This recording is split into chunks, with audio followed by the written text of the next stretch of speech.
Okay, I'm going to give you a little tour of how to approach the next lab, which is the density lab. So we'll go into our lab day, click on Tuesday, and go to the lab information block.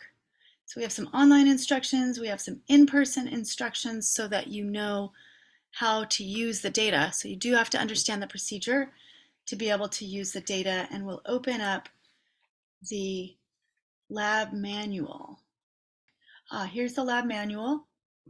Go through all the procedure, and then the pre-lab assignment is here. So you have a sample problem right here, but your values on the computer are going to be served up individually. And then after you finish the pre-lab, then you'll work into the lab data, and those videos are mostly inside the questions for you. So I'll click on Tuesday, and this time I'll click the pre-lab assignment.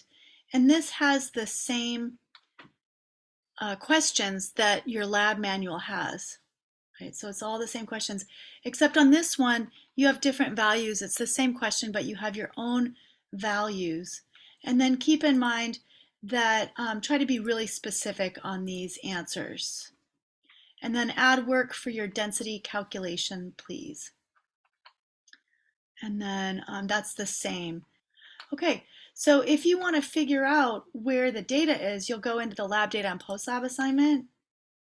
So first you do the pre-lab based on reading the procedure, and then after you're pretty sure you understand how it all works together, you'll go into the post lab, and here you'll get some videos.